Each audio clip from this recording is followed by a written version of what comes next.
Estamos dando la cordial bienvenida a este segundo encuentro de este tema bastante pertinente e importante para cada una de las empresas por lo que significa el cierre del año 2020 y cómo es ese impacto financiero que ha generado el COVID-19.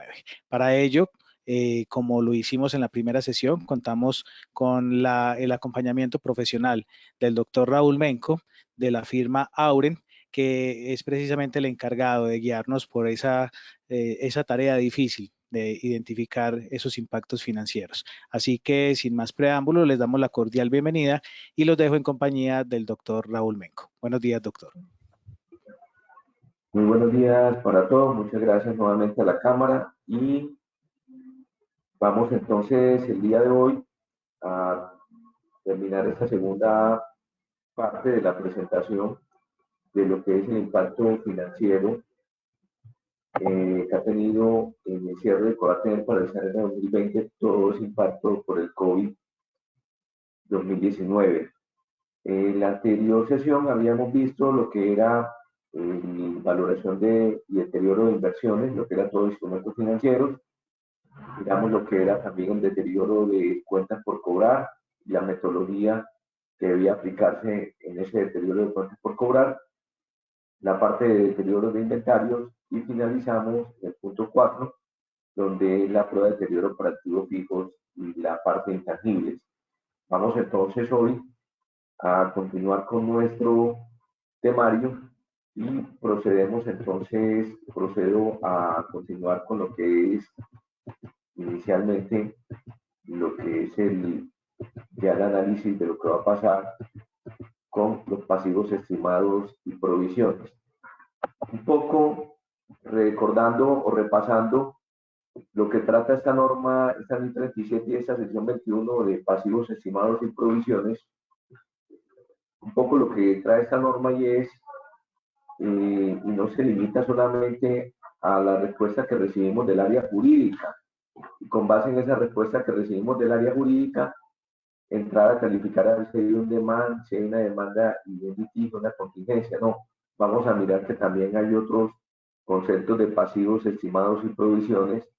Y lo que plantea esta norma, como tal como lo vemos aquí, es que dependiendo de la probabilidad de pérdida, y es probabilidad de pérdida porque una contingencia, cuando se habla de pasivos, porque muy seguramente nos va a tocar reconocer una estimación, una pérdida, y lo que nos dice esta norma nos señala es en qué momento usted debería entrar a calificar lo que son esas contingencias. ¿Y a qué hago referencia a contingencias? Pues vamos a ver que no solamente son por demandas de pleitos comerciales, temas jurídicos o temas, los laborales, si bien pueden estar por ese lado, también vamos a mirar que hay una parte, después de pasivos estimados y provisiones, la parte del tratamiento, sobre todo de temas laborales. Pero cuando son demandas, nos venimos por acá, por esta norma 37, que es pasivo estimado de provisiones, y esta sección 21, donde lo que nos dice la norma es una probabilidad va de 0 a 1. ¿Cuál es tu probabilidad de pérdida de acuerdo con el evento? ¿Qué nos quiere decir esto? Muchos dicen, sí, tengo una demanda, pero todavía no provisiono nada porque el juez no ha fallado. No, aquí la norma no dice que debemos esperar a que haya un fallo del juez. Obviamente el fallo del juez ratifica, sino que yo debería evaluar previo desde la instauración que la demanda que recibimos en contra, la parte jurídica de la empresa o el abogado que esté llevando el caso, deberá determinar si cómo va a ser la probabilidad de pérdida. Y hay 3 eventos. El primero, empiezo de abajo hacia arriba en este cuadro, es cuando es remota. Una remota es inferior al 20%. ¿Y qué dice la norma que debemos hacer cuando una probabilidad de demanda o de pérdida remota? Pues dice que no se reconocerá nada ni requiere revelar nada en los estados financieros si es remota.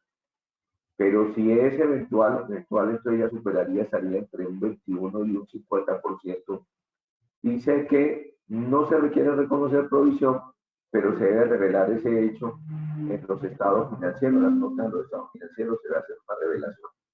Pero si es probable más del 50% que se va a perder esa demanda, se requiere pedirle también una estimación, lo que llama aquí la norma, una estimación fiable, y se reconocerá una provisión, un pasivo contra un gasto en los estados financieros, un pasivo contra un gasto en los estados financieros.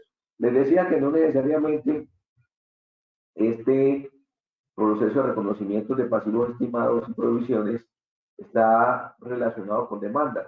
Pues uno de los issues más comunes que hemos visto tiene que ver con entregas de locales comerciales, como le expresaba en la sección anterior.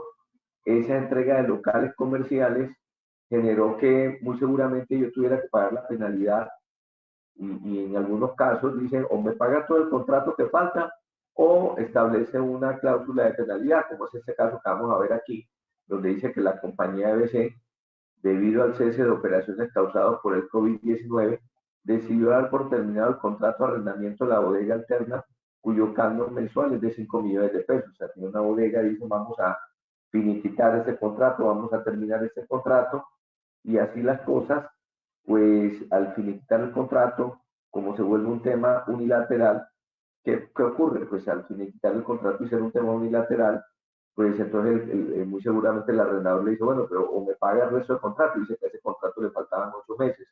Entonces, el pagar el resto del contrato son 8 meses, 5 por 8, 40 millones de pesos.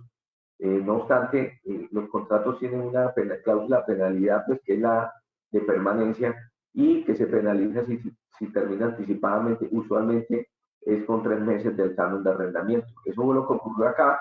Entonces, en ese orden de idea, obviamente la empresa comunicará esta entrega local y tendrá que pagar la penalidad de esos 3 meses. Algunos dicen, no, yo voy a diferir esto, este pago lo voy a diferir por 3 meses. No, recuerde que si usted entrega ahí al local, usted lo correcto es que reconozca de una vez en el gasto, como lo estamos presentando aquí, el gasto por arrendamiento contra de una vez provisión y pago de una vez, porque si a usted le exigen el pago, de una vez se va a contrabando. Entonces, en ese orden de ideas, este es uno de los casos que más se ha visto, donde dicen, vamos a diferir el pago. Recuerden que el NIF, y eso es una de las cosas que vamos a ver, ya la NIF 38 permite el reconocimiento de intangibles. No es que la NIF acabó con los diferidos y los intangibles, no. La NIF sí lo permite. Lo que ocurre allí es que aquí en Colombia teníamos un inadecuado uso de esas, un inadecuado uso de los diferidos y los intangibles. Entonces, en ese inadecuado uso de los diferidos y de esos intangibles, pues observamos y vemos que lo que se tiende pues ahí es a diferir muchas cosas que ni no lo permite. Entonces esto no se puede diferir, esto tiene que irse de una vez al gasto.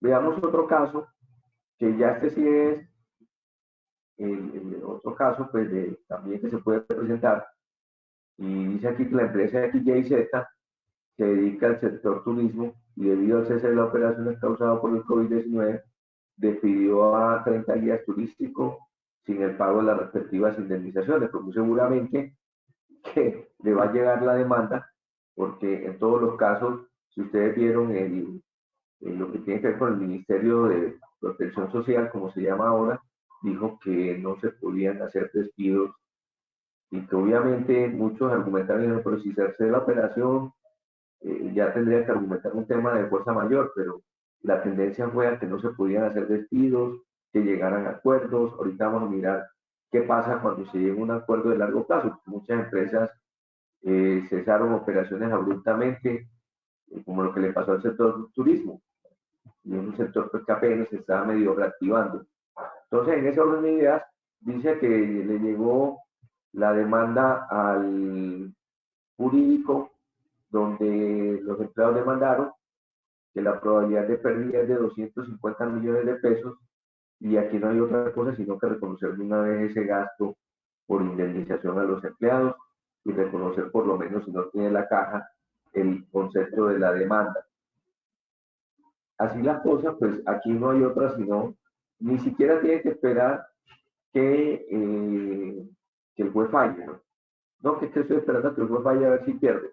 No, si el abogado conceptúa y dice, no, si definitivamente aquí cometimos un error y entonces despedimos a los empleados y no le pagamos la indemnización y vimos que era por justa causa por lo del COVID, pues ya entonces tocará demostrar lo que es la fuerza mayor. Eso ya viene un tema ya legal que no me voy a entrar en eso, pero en principio aquí, si el abogado considera que la probabilidad de pérdida es alta, debería reconocerse la provisión. Yo recuerdo un caso de una empresa, bueno, hubo cambio como de dueños y en eso cuando llegaron los nuevos dueños, eh, le pidieron casi, como dicen por ahí, la cabeza al que era gerente y al jurídico de la empresa. Y lo sacó sin indemnización. Entonces, en ese caso, como revisor de consumo, le dijimos, ya, usted eh, le pidió a esas personas, pero no le pagó indemnización, y esa gente demandó. Y él no quería reconocer en los estados financieros una provisión aceptando la demanda porque, bueno, ya terminan ahí los temas de conflictos y los temas de los sentimientos y lo que se llaman los odios y los vectores. Y en ese orden de ideas, pues, este señor le dijo, mira, pero tú tienes todas las de perder aquí y vas a necesitar reconocer esa provisión. Entonces el señor, recuerdo pues que nos manifestó y dijo, yo sí sé que yo voy a perder, admito que voy a perder y que me va a tocar pagar. Lo que pasa es que yo quiero llevar eso hasta la última instancia, como aquí la parte judicial se demora, pues entonces él lo estaba también contrademandó porque no habían hecho una buena gestión de la empresa, etcétera, etcétera. Entonces, eso iba de demanda, va y demanda viene, hasta el punto de vista que finalmente le aceptó reconocer una posición. Lo único que dijo, vea, ellos, todavía hay empleados que son como dicen por allí, de la afiliados a ellos, de la cuerda de ellos. Entonces yo sí acepto la provisión, pero déjenme una provisión genérica. No voy a decir que eso es una provisión para cubrir la demanda de tal, de tal. Y bueno, frente a eso, también hay que ser prudentes y tenía el señor razón. Pues no, él aceptó entonces así las cosas de reconocer esa demanda. Aquí hay otro caso también que son de demandas y tiene que ver con garantías, o sea, todas esas provisiones y contingencias. Aquí hay varios casos y que muy seguramente usted va a tener que ajustar o su tema de devoluciones o su tema de provisión por devoluciones o su provisión también por garantías. Las garantías en este caso es que usted cuando vende, el antecedente es, por ejemplo, voy a colocar el ejemplo de hacer cuando vende una nevera y la vende por $1.000.000, pues casi que con la venta correlacionada para que sea una estimación fiable del ingreso del millón, también reconoce cuánto es la provisión por garantías que debe asumir esa nevera que vendió. Es decir, puede haber riesgo de que le reclamen por garantías. Entonces, generalmente se hacen unas estimaciones que son unas probabilidades. Y ese es el caso que vamos a ver aquí. Dice que la empresa XFJ SAS vende televisores con garantía de forma que los consumidores tienen cubierto el costo de las reparaciones de cualquier defecto de manufactura que pueda aparecer hasta los 4 meses después de la compra. Entonces viene un tema, no voy a leer todo esto, sino que viene ese cuadrito aquí abajo, no lo resume, y lo que ellos determinaron es, viene la teoría de las probabilidades, y la teoría de las probabilidades, al igual que como calificábamos entonces el tema de las probabilidades como remota, como eventual o como probable, aquí dice que los casos es que se presenten cero defectos, es el 55%, es decir, si no hay defectos, quiere decir que no tengo que pagar nada ni provisionar nada, pero si hay defectos menores, es el 25%, el costo de la reparación sería $2.000.000, y por lo tanto la proporción de esos 25% por la probabilidad, lo que dice la norma es que la probabilidad ponderada en el caso de los costos de reparación que vaya a tener de acuerdo con esa probabilidad de ocurrencia de cada evento, o que haya casos de cero defectos, o que hayan defectos menores, o que puedan ocurrir defectos importantes, como en este caso donde dice que si hay defectos importantes, pues se provisiona el 20%.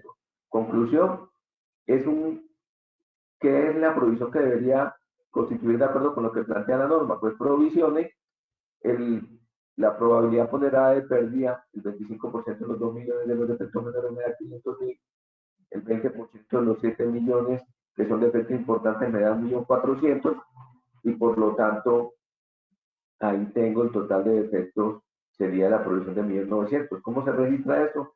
Un gasto provisión de garantías, algunos lo llevan como menor valor, así como llevan la 4175, las devoluciones, crean 4180, provisión por garantías, 1.900.000, restando el ingreso, porque eso es lo que dice la norma, y ahí queda la provisión en el pasivo para cuando lleguen las reclamaciones, se cargan contra esa provisión.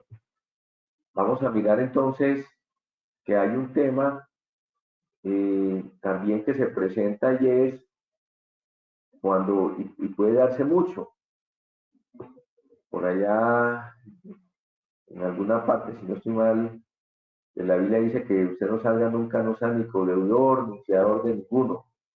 Y yo creo que ese es un consejo, un proverbio bastante sabio.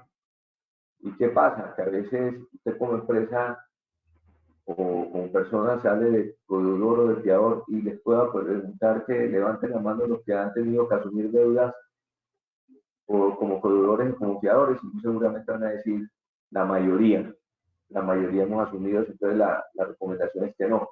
Aquí en este caso, ¿qué pasa con el tema de cuando hay deudas de codeudores y eso? Vean, usted cuando dejaba, es lo que llama la norma avalista. Si usted se avala ante una entidad financiera porque le sirvió de un aval a otra empresa, pues sepa que tiene una contingencia alta que si la otra empresa queda mal, usted le va a tocar pagar. Entonces, usted le toca asumir esa responsabilidad, esa obligación, y usted se vuelve casi cabalista, deudor ahí, o fiador de esa empresa. Entonces, usted, en ese aval que usted presta a una entidad financiera, mientras el otro que usted le prestó el aval esté pagando y esté cumpliendo con las obligaciones, no tiene ningún problema. Mínimo usted va a hacer una revelación de los estados financieros que usted fue avalista. Y en ese orden de ideas, mientras él esté pagando, usted simplemente hace una revelación en los estados financieros. Pero cuando él deje de pagar, sepa que inmediatamente la entidad financiera va y lo cobra a usted y le va a decir, mire, usted fue avalista, tenga aquí este título, aquel no me pagó, y entonces venga, pague usted, que es el caso aquí de lo que está diciendo la empresa EDMH. Es decir, usted deberá reconocer un pasivo. Dice, no, que yo voy pagando la cuota, no, ya cuando el banco le dice, usted es el que me debe ya, yo le cobro a usted, ya usted deberá reconocer un pasivo en su estado financiero. Yo no voy a leer el ejercicio, en esencia es lo que les acabo de compartir el caso. Ahora, ¿usted qué puede hacer? Usted puede decir, yo voy entonces a demandar a la otra empresa que le dio avalista, pero bueno, ahí usted se puso ahí de estar ahí de buena gente, de fiador, y eso es mejor ponerse uno amarillo y decir, no, me da pena, pero yo casi que decirle ni a mi mamá le presto de sirvo de codeudor o de fiador. Ese es como el sentido de esta norma y estas cosas. Mientras sea avalista y tenga el aval a favor de la entidad financiera, tendrá que revelarlo en las notas de los estados financieros que tiene ese aval, garantizando la deuda. Y si el otro queda mal, inmediatamente deberá usted reconocer ese pasivo. ¿Qué más tenemos aquí? Para que vean que no solamente son demandas, no solamente son demandas. Este caso, vamos a mirar este caso, y es un caso de lo que se llama un contrato oneroso, lo que se llama un contrato oneroso. ¿Qué es un contrato oneroso? Cuando los ingresos o los costos del contrato son superiores a los beneficios o los ingresos que yo voy a recibir del contrato. Eso se llama un contrato oneroso. Voy a mirar este ejercicio, lo vamos a leer y se lo voy a resolver en Excel en qué caso se debe hacer un contrato oneroso. Miremos este ejemplo. Dice una entidad tiene un contrato para comprar 800 litros cúbicos de agua de 230.000. El precio de mercado en contratos similares es de 0.16 metros cúbicos de agua. El agua se usará para generar energía eléctrica y venderla con beneficio. ¿Qué pasa aquí? Pues cualquiera va a decir, mira, tú tienes el contrato para comprar en 230.000.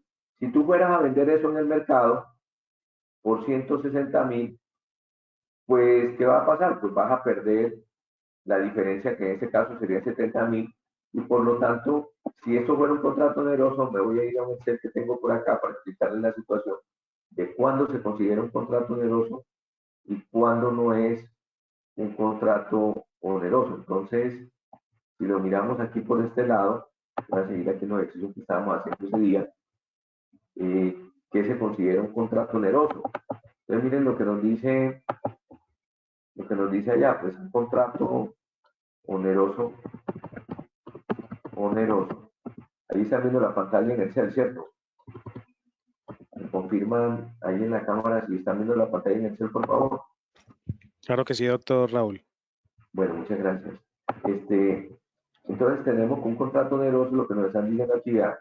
Usted tiene un contrato oneroso, pero vamos a mirar en qué caso oneroso. Tengo que cuál es el precio de venta. Y aquí cuáles son los costos del contrato. Costos del contrato.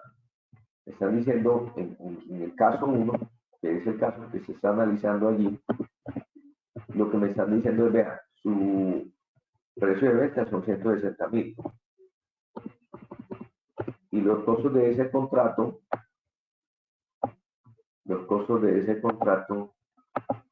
son, en este momento me dicen que son 230.000.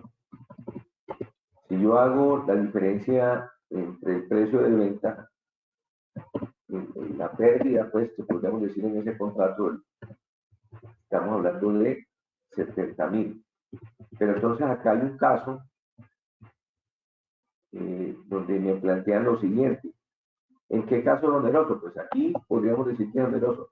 Pero me están dando una información de este caso 1, como lo vemos en la presentación, donde me están diciendo, ¿sabe qué? Es que eso no lo necesito para revender en este caso, los 800 litros cúbicos de agua no es para venderlos. Yo lo que necesito en este caso, esos 800 cúbicos de agua, es para incluirlo en un proceso de producción, y el beneficio de incluir en ese proceso de producción, pues al final mi producto final lo vendo con utilidad.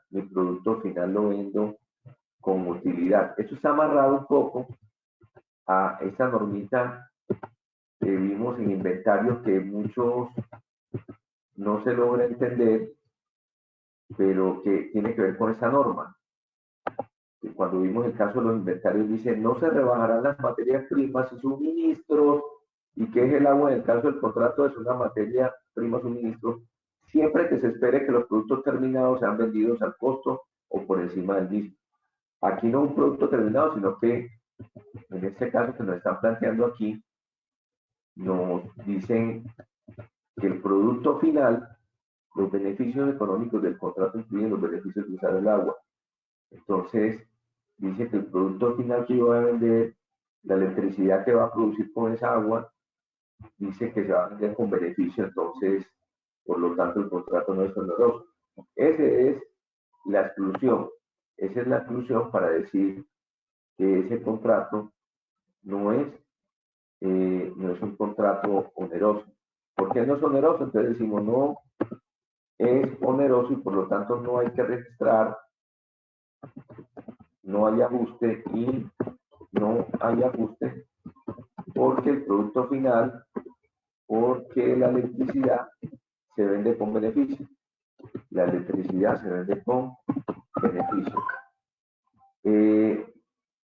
Vamos a la electricidad se vende con beneficios. Vamos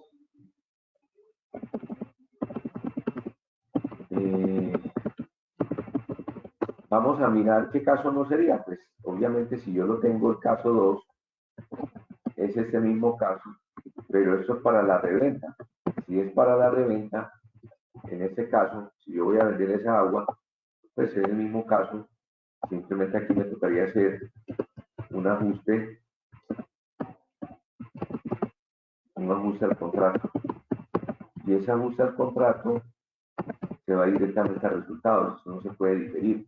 En ese caso, se va a hacer un débito, un crédito, donde yo voy a reconocer en el resultado la pérdida del contrato, reconocerla inmediatamente, no es cuando la venda, sino sé que ya voy a tener una pérdida porque la energía vale, el agua está más por debajo en el mercado, y aquí reconozco una provisión,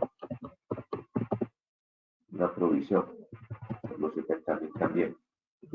Muy bien, eso es como lo que trata el tema de contrato oneroso. Lo que quería decirles, con eso entonces cierro el tema de los pasivos estimados. La conclusión es que no solamente en este caso hay, no solamente en este caso hay, solamente son demandas, ya vimos que hay contratos onerosos, ya vimos que hay lo que pasa con los avales y las garantías, los avales, que también están las garantías, ya las demandas, y que también tenemos el tema de las, cuando cierra un contrato, en ese caso se da por cancelado un contrato, las cláusulas penales. Entonces, no solamente son demandas. Vamos a ver otro caso que estamos presentando acá, vamos a ver otro caso que estamos presentando acá, donde el caso que estamos presentando tiene que ver ya con beneficios a empleados, y los beneficios a empleados, como dice ahí, está en la norma 19 y la norma, los pasivos, la norma 26, que tiene que ver con beneficios a empleados. En ese caso, de beneficios a empleados, les cuento pues que obviamente todo el tema de sueldos, contribuciones, seguridad social, incentivos, pensiones o prestaciones por empleo. En este caso de pensiones es cuando la compañía tiene que asumir las pensiones. Coloco un caso, el tema de Bancolombia, que tiene empleados activos antes del régimen de pensiones establecido pues, inicialmente por el Seguro Social. Está el tema está el tema de también de otras prestaciones por retiro, ya vamos a mirar, prestaciones a largo plazo, ausencias sabáticas, primas de antigüedad. Pero hay una que se vuelve muy importante y quiero tocar acá, que estoy, que debe revisarse, y es las indemnizaciones por cese del contrato, que muy seguramente indemnizaciones por cese en el contrato, que muy seguramente va a ocurrir, ¿verdad? Y esto tiene que ver que si usted le paga al empleado, pues la liquidación y la indemnización, como lo dice la ley, no hay ningún problema. Entonces simplemente se pagó y, como dice, ya salí de esta obligación.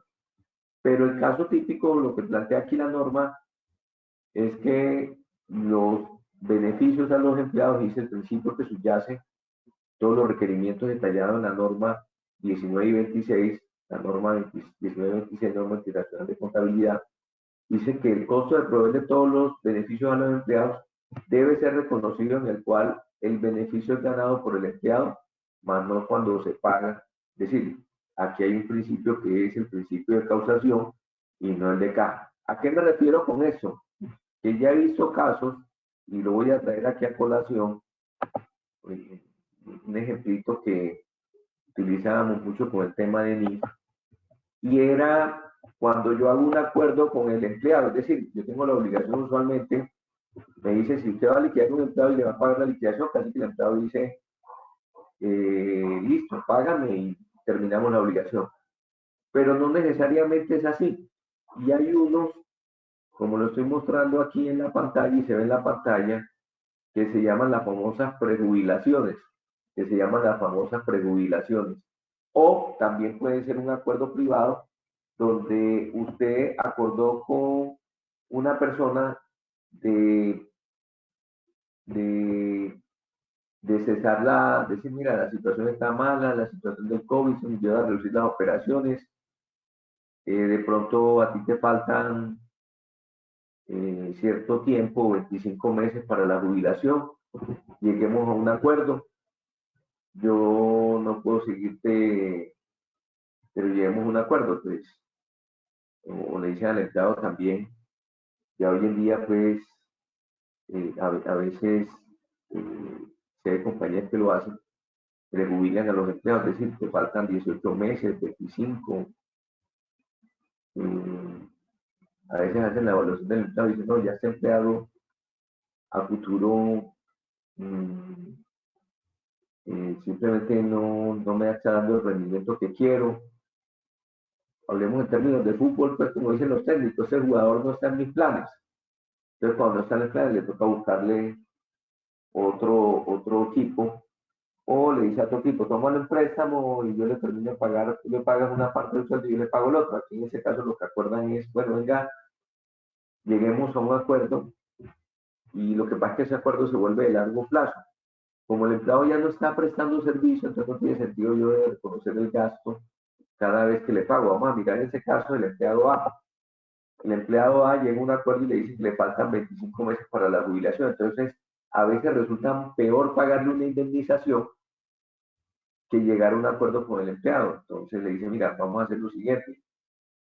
Te faltan 25 meses, te estás ganando 5.700.000, te calculo un factor prestacional, frente a eso el salario más ese factor prestacional, y puede llegar a un acuerdo pues en que lo que dice para este empleado, dice te faltan 25 meses, eso más el factor prestacional, si yo multiplico aquí, voy a hacer aquí una operación, pero que no se me dañe, lo tengo por aquí abajo. Si yo multiplico cuánto me vale a mí esos 25 meses por el sueldo total, me dice que me vale 218 millones de pesos. No obstante, usted puede llegar a un acuerdo donde dice, bueno, te voy a pagar el 70% del sueldo, tú vas para tu casa y yo termino de pagar y ya simplemente hacemos un acuerdo y ya cesamos aquí y hacemos un acuerdo privado. Aquí deja de ser, es una indemnización prácticamente por retiro, ese acuerdo privado, y lo que hay que hacer es calcular el valor presente neto de esos 218 millones en total de los pagos que yo le voy a hacer.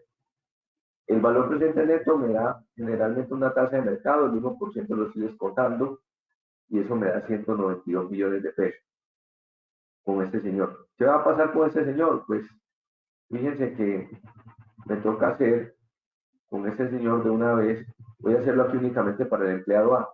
Me toca decirle, ¿sabes qué? Ya yo tengo un gasto de personal aquí, directamente al gasto contra una cuenta por pagar. Ni siquiera una provisión, es una cuenta por pagar, porque ya yo llegué con él a un acuerdo. Entonces ya tengo una cuenta real y hay un compromiso de pago. Usualmente eso se hace mediante un contrato los abogados lo llaman contrato de transacción, donde llegamos a ese acuerdo. Ahora bien, ¿qué va a pasar? Pues que todos los meses yo finalmente le voy a pagar 218 millones. De una vez llego al gasto 192 millones. ¿Y qué va a pasar? Que a mí me toca hacer una tabla de amortización por los 25 meses que le faltan, donde parto aquí, de los 192 millones, le calculo el interés al 1%, me da 1.900.000, donde digo cuál es el pago que le voy a hacer y cuánto es el abono a esa deuda, de tal forma que así hago una tabla de amortización, de tal manera que el gasto de el gasto de la provisión se va disminuyendo en la medida en que le voy haciendo el pago y en el año 25 ya le terminé de pagar absolutamente todo. No obstante, mensualmente nos corresponde hacer un débito, un gasto financiero por la parte financiera, que es el 1.923.000 de los intereses que voy causando, un débito a la cuenta por pagar se va disminuyendo y un crédito al banco que fue el pago de los 8.734.000 que yo me comprometí con ese empleado de hacerlo mensualmente. Les concluyo entonces, como pueden ver, no es que esto lo voy a llevar mensualmente el pago mes y reconozco el gasto, sino que la norma requiere que eso se haga inmediatamente. Muy bien, pasemos con eso ya terminamos entonces el tema de beneficios empleados y vamos a pasar a otro tema, digamos que ahí ya terminamos con los temas de cuentas. Si ustedes miran, lo que hicimos fue revisar cuentas de activos que generan deterioros, que es lo que está diciendo pues el IPAC y lo que están diciendo todas esas instituciones, y lo otro que están planteando es de activos que generan deterioro y la otra parte que estamos mirando aquí también tiene que ver con ya los pasivos, en este caso las provisiones y contingencias, y también de provisiones y contingencias, y también de, como podemos ver aquí, temas de beneficios empleados o acuerdos de terminación con los empleados. Vamos ahora a pasar a lo que tiene que ver con hechos ocurridos después del periodo en que se informa. Esta norma, que es la norma 10, la norma 10, que son hechos ocurridos después del periodo en que se informa, tiene que ver con un tema muy importante, porque ¿de qué habla esta norma o de qué trata? Es la sección 32 para pymes y la ANI 10 para plenas, donde, como lo muestro ahí en ese cuadro, me están diciendo, y entonces ahí hubo muchas dudas este año, porque ¿qué pasó este año? Pues miremos un poco la teoría y lo que dice es, aquí lo estoy colocando el 31 de diciembre del 2020, como si fuera el cierre de este año, y muy seguramente el corte sí es el 31 de diciembre del 2020, pero usualmente hay un periodo que es entre el primero de enero del 2021 y la fecha en que se autorizan los estados financieros por parte de la Junta Directiva. Estamos consumiendo aquí que es el 15 de febrero, estamos hablando de cerca de aproximadamente un mes y medio, donde la Junta Directiva aprueba los estados financieros, ¿no? Es diferente a la aprobación que hace la Asamblea de los estados financieros. Y aquí quiero hacer una precisión, porque la norma me habla es que los hechos posteriores se dan entre el 1 de enero del 2021 y la fecha en este caso en que la Junta Directiva aprueba los estados financieros el 15 de febrero del 2021.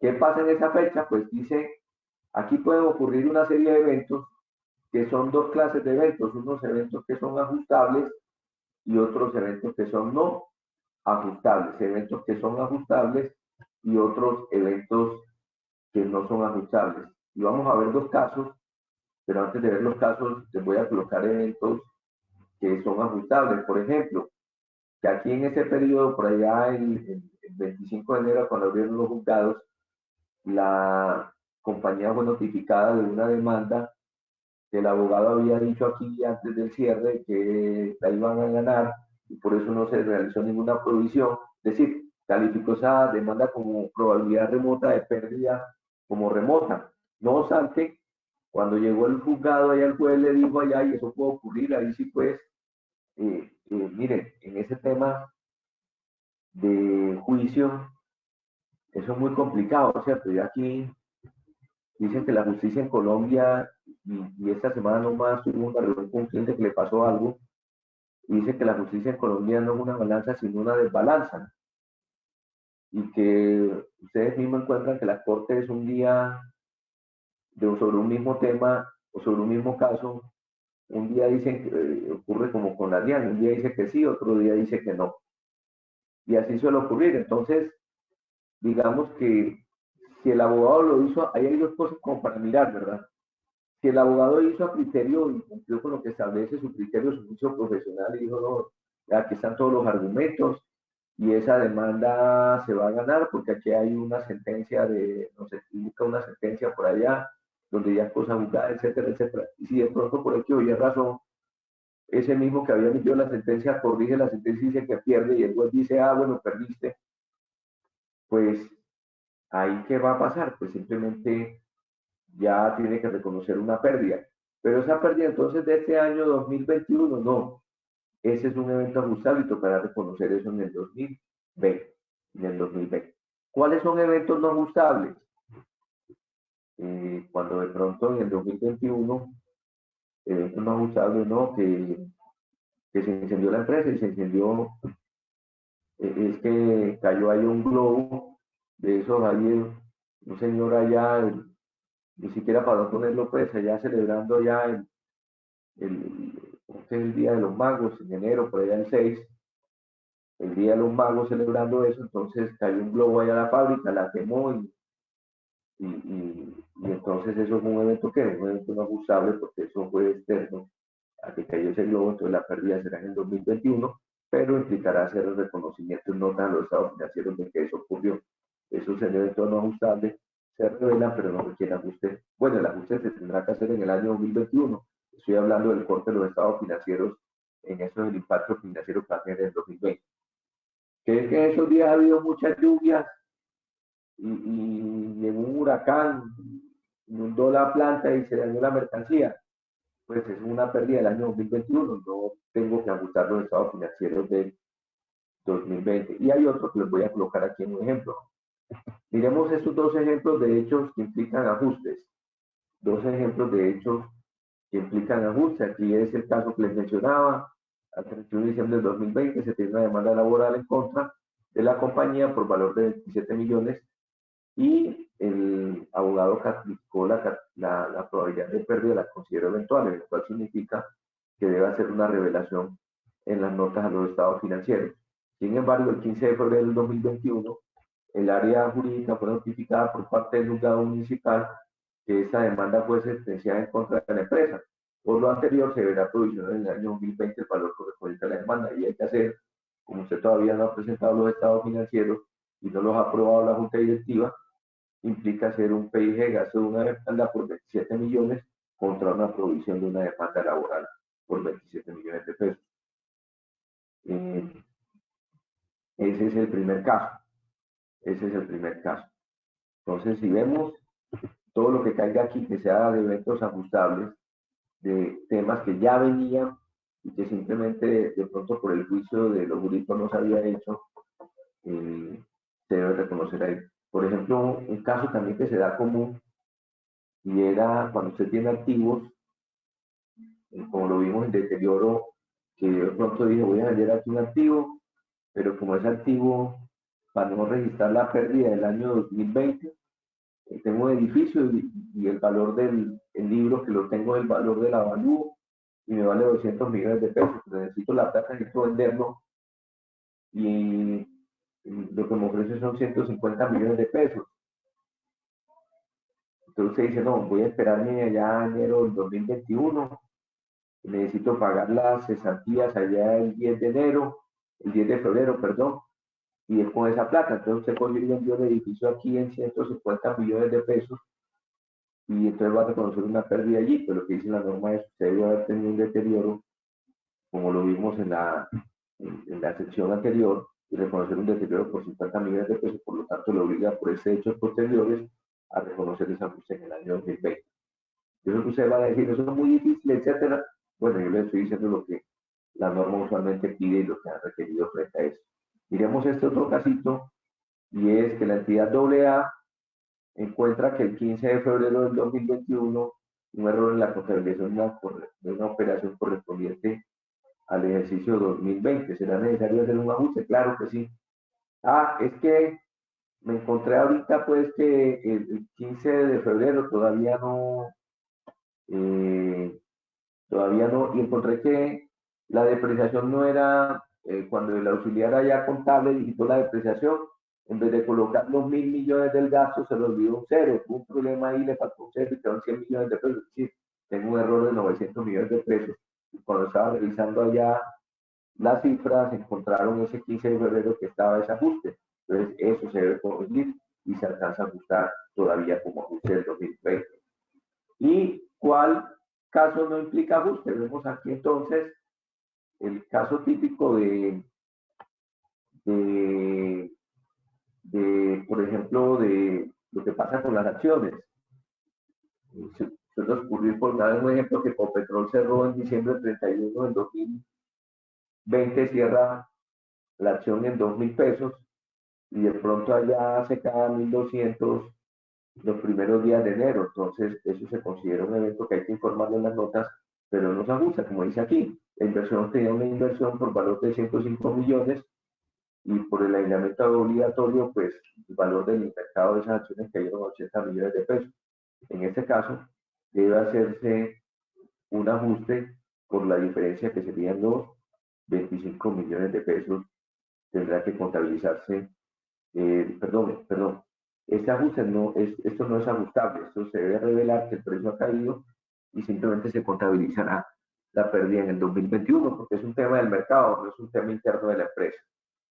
Y en ese otro que dice que la entidad AA acuerda el 12 de febrero del 2006 el reparto de dividendos. El tema de dividendos, simplemente la NIF 10 dice que si se reparten dividendos, se debe revelar pues en el periodo en que se reparte. Pues si se reparte aquí en febrero, el 12 de febrero simplemente se hará una revelación en las notas a los estados financieros.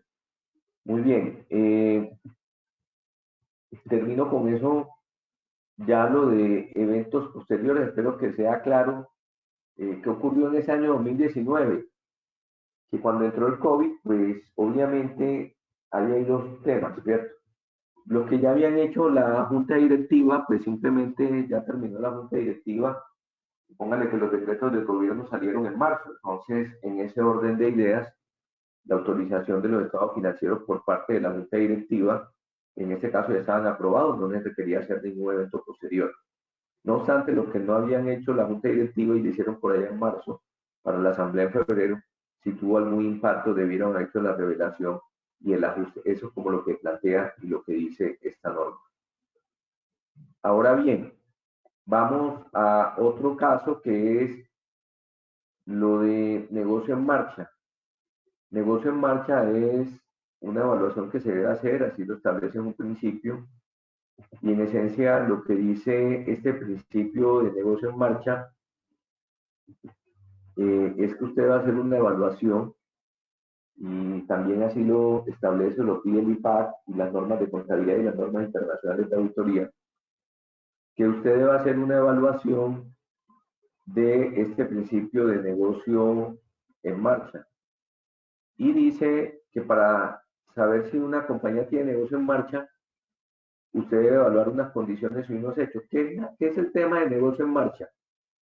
Cuando se está en negocio en marcha, usted presenta, voy a utilizar aquí en Excel para explicarles algo, ¿cierto? ¿En qué consiste? Porque de pronto algunos no tienen claridad en esta evaluación del principio de negocio en marcha y qué es lo diferente o lo contrario cuando estoy en negocio en marcha, en la preparación de los estados financieros. Entonces, el principio de negocio en marcha, aquí están viendo la presentación en Excel, ¿cierto? Lo que se está viendo el Excel. Muy bien, entonces negocio en marcha, lo diferente de negocio en marcha es que mis estados financieros se presentan con base en los principios de contabilidad que dicen la NIF,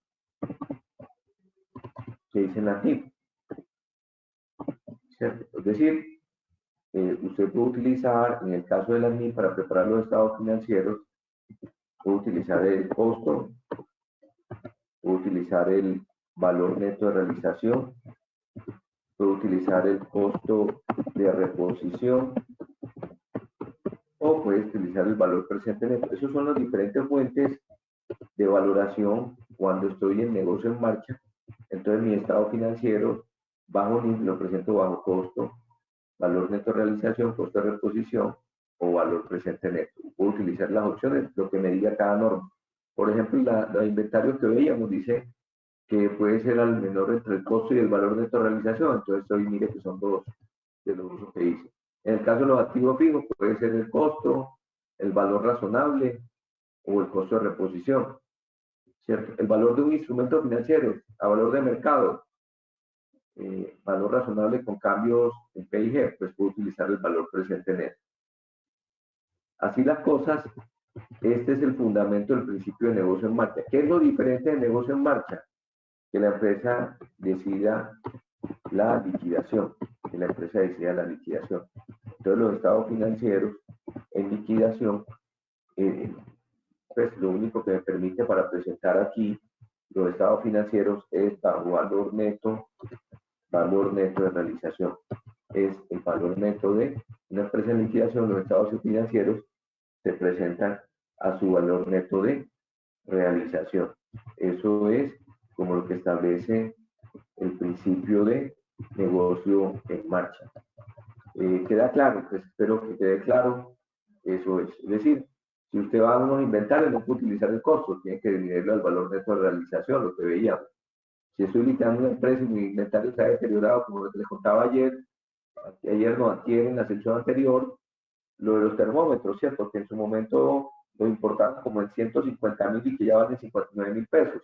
Ahí hay una pérdida. Entonces, en una empresa que está en liquidación, mientras acá de pronto el negocio en marcha, bueno, en ambos me tocaría pues aplicar lo mismo, aquí me tocaría hacer un ajuste y presentarlo solamente a valor neto de realización, cuando la empresa, los estados financieros se presentan en liquidación. Usualmente, una empresa que está en liquidación debe presentar sus estados financieros en base de liquidación y no como negocio en marcha. De ahí entonces, precisemos un poco en qué consiste este principio, pues. Aquí lo que significa que la empresa esté como negocio en marcha. Ahorita les comparto, pues hay unos, usted va a hacer una evaluación, tanto como contador como revisor fiscal, con mayor razón, si la empresa tiene problemas de negocio en marcha. Entonces se encuentra unos casos a veces que al revisor fiscal pues le debe, no, este cliente va mal, eh, no me paga los honorarios desde hace un año, ahí de buena gente le estoy firmando ahí las declaraciones tributarias. Pues yo diría que nosotros somos, a veces fallamos ahí en esas cosas, ¿cierto? Un cliente que no me pague 2 meses inmediatamente, ¿sí? Lo llamo al orden, ¿cierto? Bueno, no, eh, no se vive del aire, entonces, como si le pagan a los empleados, él sí recibe generalmente el gerente del mismo dueño, ese sí saca la plata para él, y para revisor fiscal allá así de último.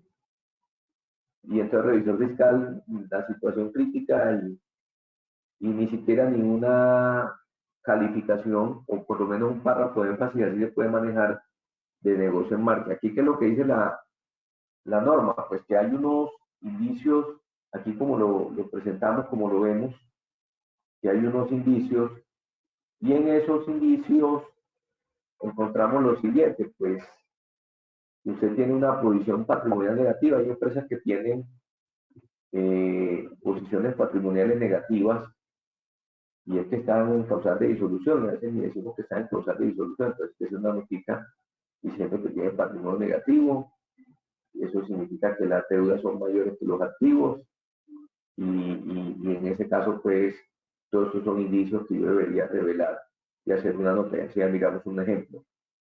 ¿Qué otro indicio tenemos? Cuando una depende excesivamente de préstamos para cubrir pues, de corto plazo, para cubrir préstamos de largo plazo, vive a toda hora endeudado, vive endeudado, pues lo mínimo que tienes que hacer es colocar una nota indicando la situación económica difícil, el tema de liquidez, y cuando el banco le llegue a decir hasta aquí no voy más,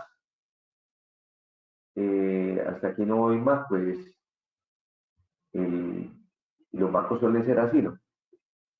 Pueda que los bancos sí son muy hábiles porque ellos a veces ni necesitan que usted le mande los estados financieros, es simplemente por un formalismo ya que se lo pida ya internamente su política para...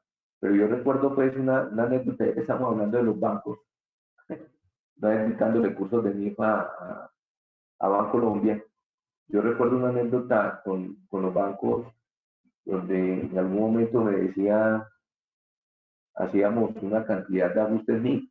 Al final pues les decía, mire, en la adopción por primera vez, pues seguramente nos vamos a encontrar, que se encontraron como todas las empresas con ajustes NIF, problemas de cartera ahí que no habían castigado, problemas de inventario que estaban obsoletos y que el precio del mercado no era ese, problemas, bueno, en los activos fijos sobrevalorados, problemas de demanda que no tenían reconocidos, bueno, problemas de toda índole, y hasta gastos no reconocidos, no depreciados, pues para no generar gastos y eso. Y eso en la planilla de ajustes, pues reconocíamos como todos esos ajustes al considerar los precios de mercado. Yo recuerdo cuando terminé uno de los cursos en Bancolombia, alguien levantó la mano y dijo, usted no puede hacer expresar esa planilla. Ya la planilla pues que utilizamos para mí para hacer los ajustes al balance de apertura. Yo le dije, claro, claro, yo se la facilito, pero ¿para qué la necesita? Ah, no, es que los clientes nos mandan a nosotros la información financiera, pero nosotros aquí hacemos unos cálculos de rotación de inventario, rotación de cartera, y cuando la rotación supera, por ejemplo, 60 días, que es el periodo normal de la industria del cliente, o los inventarios superan la rotación que no es, nos da a nosotros un indicio que ese tienen problemas de inventario y nosotros le hacemos de una vez, lo autoajustamos acá en el banco y sabemos si ese cliente está manipulando o no los estados financieros. Entonces, miren, a veces, miren todo lo que pasa, pues, o lo que suele ocurrir con eso, que la tarea nos las hacen allá los del banco. ¿Y cómo lo hacen? Simplemente por un inicio de rotación. Ah, que es que la rotación de inventario de ese cliente le está dando 360 días y lo normal de la industria son 45, 60 días. Ah, entonces venga, le hacemos una ajuste ahí. Miren que muy sabio pues los del banco, y eso es una realidad. Y solamente que se encontró que tenían allá problemas de inventarios no realizados y eso. Entonces el banco coge allá y le hace un análisis y a veces ahí es cuando le dice al cliente, sí, te voy a estudiar el crédito, está en estudio, está en aprobación, y finalmente le terminan diciendo que el comité de crédito no se lo aprobó. El comité de crédito no se lo aprobó.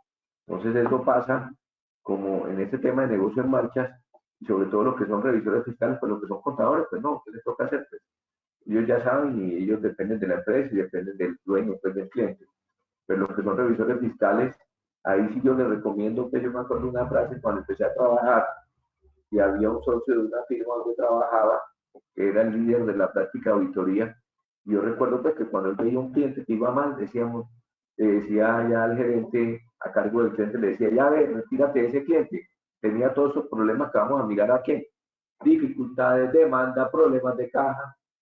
Y entonces el gerente pues generaba como su cierto sentimiento hacia el cliente, no, pero mira que cómo lo vamos a dejar, mira que llevamos ya 10 años con ellos y que cómo lo vamos a abandonar en ese momento difícil.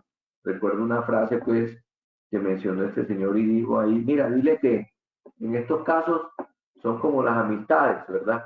Te acompaño hasta el cementerio, pero no hasta la tumba sí te vas tú solo, entonces así hay que hacer, te acompaño hasta el cementerio, pero la tumba te vas tú solo. Entonces, así yo les sugiero a los que son revisores fiscales que tengan en cuenta eso y que se evalúen todas estas cosas. Indicios de retiro de apoyo de acreedores, flujos de efectivo de operación negativos, es decir, imagínense, cuando por ahí dicen que las empresas necesariamente pueden dar pérdidas, pero se quiebran es por la caja y tienen toda la razón. Ya cuando se empieza la caja a fallecer, quiere decir que usted ya está en cuidados intensivos y, y, y de pronto pues ya lo que le queda ya es, como dice ahí, ya lo que huele es a formol. Indicadores financieros clave favorables, pérdidas sustanciales de operación, deterioro de activos, incapacidad para obtener préstamos, otros indicadores operativos, intención de la dirección de liquidar la empresa, las actividades, salida de miembros claves de la dirección, pérdida de un mercado importante, se nos vuelve el tema más importante, el que tenía el 70% y se me fue, dificultades laborales, empiezan las demandas, aparición de un competidor de gran éxito, escasez de suministros. Hay otros como incumplimientos también de requerimientos de capital o requerimientos legales. En este, por ejemplo, yo recuerdo el caso el caso ya yo recuerdo un caso de una compañía minera, el de Santurbán, que acaba por allá por Santander, y entonces no le dieron la licencia ambiental porque iba a hacer un desarrollo, un páramo y salió la licencia ambiental, que le tocó pues apague y vámonos, cerró la operación, perdió un poco de plata, pero después le vino una demanda contra el Estado colombiano porque le habían dado una licencia inicialmente y había hecho una inversión. Bueno, no sé en qué terminó el tema, pero total fue que ellos por requerimientos legales, la ley le dijo ya no puedes hacer explotación minera allí en ese páramo de Santurbán, que es lo que va a por, no recuerdo si es norte de Santander o Santander. Bueno, procedimientos legales o administrativos pendientes en contra. Le llegó una demanda como una vez, una empresa pues que llegaron los de la DIAN y en la primera visita los atendieron y toda la cosa. Y entonces le pidieron todo el requerimiento de información y en ese requerimiento de información que les llegó de la DIAN pues procedieron pues ahí entonces el señor se buscó allá el estatuto tributario y dice, bueno, no, que los libros oficiales, que esta documentación, etcétera, etcétera. Y el señor los atendió, pero entonces le digo, bueno, denme un plazo aquí, no sé recuerdo si son 3 o 5 días lo que hay, lo que dice, para yo conseguir toda la información, y usted ya viene y ya revisa la información cuando se la tenga lista. Entonces, ¿cómo les parece pues que el señor lo que hizo fue cerró la empresa y cuando después llegaron los funcionarios de la DIAN decía el local cerrado y hasta ahí llegó la empresa? Cambios de disposiciones legales o reglamentarias o políticas públicas que afectan negativamente a la entidad. Yo les puedo pedir un favor, regálenme, vamos a hacer aquí una parada técnica, regálenme por favor si son tan amables, les voy a pedir que me regalen 3 minutos. Un momentico aquí me están buscando para una firma, regálenme unos documentos y regálenme 3 minutos, ya continuamos por favor. Les pido por favor. Adelante, Muchas adelante, gracias. doctor Raúl. Y que vamos comunicando la ley de eventos y eso un segundito, por favor. Claro que sí.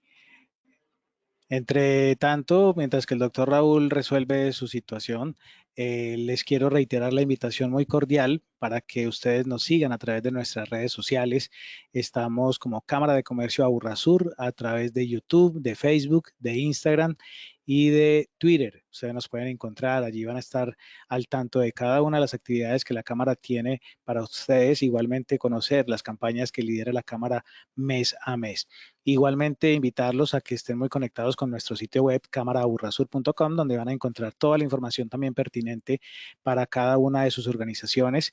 Y una invitación muy especial también para hoy, ustedes que están al tanto de todo el tema económico y de la reactivación de sus empresas. Hoy a las 5 de la tarde tenemos una invitación muy especial para que asistan a una conferencia denominada Coyuntura Económica y Factores Críticos para la Reactivación. Es una conferencia gratuita con el exministro José Antonio Campo, es un exministro de Hacienda de nuestro país que va a compartir con nosotros cuáles son esos factores críticos para la reactivación de la economía de nuestro país, qué es lo que hay que hacer, qué es lo que hay que tener en cuenta para que la economía realmente se reactive. Es un evento gratuito, 5 de la tarde, pueden encontrar más información en nuestro sitio web, inscribirse a través del sitio web en la opción de eventos. Allí van a encontrar el ítem para poder dar clic y poder inscribirse y participar gratuitamente esta tarde, 5 de la tarde. Es una conferencia más o menos presupuestada para una hora, o sea que 6 de la tarde ya están terminando, para que entonces no se la pierdan, completamente gratis, coyuntura económica y factores críticos para la reactivación. Igualmente, reiterarles la invitación para que las inquietudes que tengan de este encuentro las vayan depositando en la opción de preguntas que encontrarán en su panel de control de esta plataforma ahí en el costado derecho. Adelante, doctor Raúl. Muy bien, muchas gracias. Bueno, no, le agradezco. Vamos entonces a mirar los ejemplos de negocio en marcha. Lo mínimo que se debería hacer es una revelación de parte de la empresa. Aquí hay un modelo, vamos a indicar pues, básicamente qué es la nota que se debe hacer. Ya revisó fiscal en su opinión. Indicará también este ISUR, la referencia a esto. Dice, el 31 de diciembre de 2020 se realizó la lista de chequeo, obviamente, de negocio en marcha y se observó que a raíz de la emergencia sanitaria mundial COVID-19, la empresa presentó pérdidas de 855 millones, posición patrimonial negativa por 120 millones, flujo operacional negativo por 230 millones de pesos. Por lo anterior, la empresa inició un proceso de solicitud de admisión a la Ley 1116 de 2006 ante la Superintendencia de Sociedades y dentro de su estado financiero se incluirá la siguiente nota. Una 1116 puede ser dos, que puede que se vaya por 1116 para liquidación ya, o liquidación, o que diga simplemente yo quiero recomponer la empresa y que la empresa se recupere pues, para reestructuración. Entonces, en este caso, lo que estamos diciendo aquí en la nota debería decir al 31 de diciembre de 2020, como resultado de la reducción de las operaciones de la empresa, con la emergencia sanitaria del COVID-19 está por el gobierno, se presenta todo lo que dice ahí arriba, pues los indicios son los de arriba, y usted puede expresar ahí que está presentando pérdidas por 555 millones, patrimonio negativo por 120 millones, flujo operacional negativo por 230 millones, y por lo tanto se inició el proceso de solicitud de admisión ante la ley 1117 de las autoridades de sociedades. Miren esto importante, ¿qué significa esta nota que ustedes a veces encuentran y colocan? Y dice, los estados financieros del 31 de diciembre del 2020 se presentan asumiendo que la empresa continuará como negocio en marcha. Es decir, con la admisión a este proceso, eso significa lo que les mencionaba ahorita, ¿verdad? Pues todavía no voy a utilizar una base como les mencionaba ahorita, ¿cierto? Sigo utilizando el estado financiero, el costo, el valor de organización, el costo de reposición y el valor que se genera. En el momento en que diga que la empresa se va para liquidación, los estados financieros que voy a presentar es el valor neto de realización o el valor neto de liquidación, como se le conoce. Eso es lo que quiero decir y esa nota debe quedar que los estados financieros se presentan asumiendo que la empresa continuará con negocio en marcha. Básicamente ya usted puede decir ahí los argumentos, el plan de reestructuración que tiene la empresa y usualmente en eso hacen una evaluación si la empresa es viable o no es viable. Con la admisión a este proceso de la 1116, la empresa espera recomponer su generación interna de fondos de tal forma que la viabilidad del negocio le permita responder con todo el pasivo que incluye la ley, y la forma de pago será lo que están dispuestos en el acuerdo. Ese es el modelito que los negocios en materia de revisión fiscal, como les decía, la nota hará referencia tal como se indica en la nota tal, la compañía entró en un proceso de reestructuración y el revisor fiscal termina con los estados financieros se presentan asumiendo que la empresa continuará como un negocio en marcha. Así como esa observación, esa salvedad. Bueno, pasemos al penúltimo tema y es, con todo lo que hemos visto, ¿qué nos pide la norma para este año? Y eso sí hay que incorporarlo. Ahí tiene que haber una nota que se llama la nota impactos COVID-19. Va a haber una nota, entonces se verá si la coloca después de colocar el objeto social, la presentación de la empresa, si la coloca al final, pero debe indicar una nota que sea una nota que se llame COVID 2019. Aquí vamos a recopilar como todo lo que hemos visto, como indicar esa nota que debe incluir. Ya esa primera parte que está aquí es como la parte ya de introductoria de la nota, donde se establece pues la parte de esa introductoria, donde se establece pues qué pasó, mira lo que están diciendo acá, pues el gobierno colombiano, que esa memoria, como se lo escuchaban ahorita, se la hacemos llegar una vez termine la presentación, yo se las envío a la Cámara y la Cámara se las hace llegar a ustedes, donde dice que el gobierno colombiano, por medio del decreto legislativo 417, bueno, hay muchos decretos, pero eso fue el que declaró la emergencia económica y que debido a esto fue de COVID-19. Debido a eso, el gobierno tomó las medidas para afrontar la crisis derivada de esta pandemia, los ámbitos, bueno, toda la carpeta que dice aquí, usted válido, pues que usted coloque todo lo que ha pasado, usted puede redactar pues también una breve descripción de lo que ha pasado con su empresa, ¿cierto? Entonces le dice que el COVID-19 ha desencadenado estímulos tanto fiscales, aquí también todo no es malo, pues por todas las cosas fiscales y los decretos de emergencia que sacó el gobierno para ayudar a las empresas, y dice que en Colombia durante lo corrido del año, a fin de mitigar el impacto económico, la empresa se estableció medidas como, bueno, hay tantas cosas que han sacado, que el gobierno bajó la tasa en ese momento, ya sea en 1,75, ¿no? A octubre, si no estoy mal, ya la tasa la bajó. Empezó en el 3,75 en marzo y ya está en 1,75, o sea que la ha bajado, como dicen ellos, 2 puntos, 2%. El Ministerio de Hacienda y Crédito Público sacó los decretos esos legislativos del programa PAE de apoyo al empleo formal. Bueno, se puede decir aquí los beneficios que se hayan tomado. ¿Qué viene también en la nota? Pues vale la pena, pues ahí están como más todos los otros decretos que han sacado también del procedimiento abreviado para solicitud de saldo a favor, y que de pronto ya no eran 50 días hábiles, sino 15 días hábiles, para otorgarle liquidez a la empresa, los que solicitan saldos a favor también lo pueden colocar allí.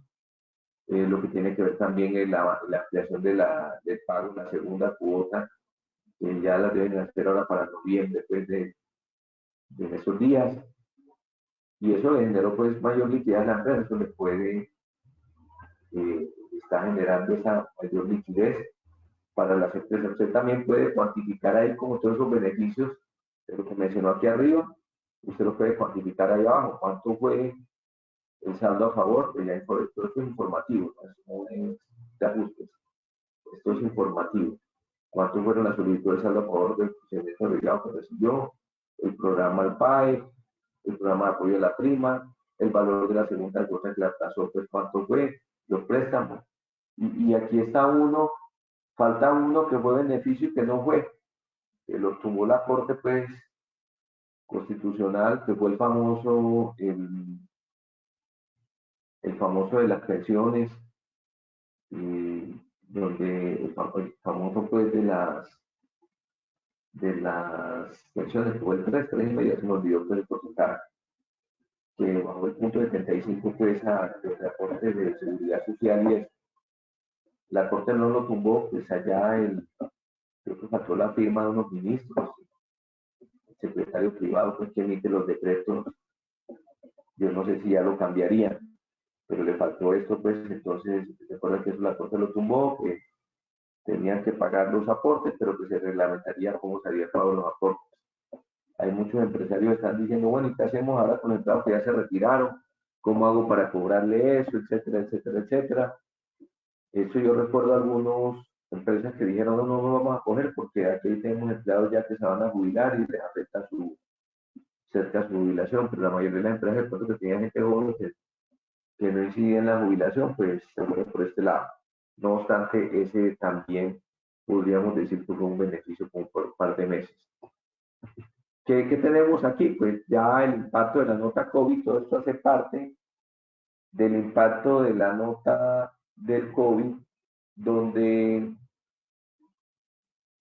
encontramos acá ya la cuantificación, no solamente es la parte, no solamente indicar esta parte teórica, sino también entrar a cuantificar esta nota COVID, donde, ¿qué hicimos? Pues cogimos simplemente cuenta por cuenta, donde usted coloca el saldo al cierre del año de la cuenta.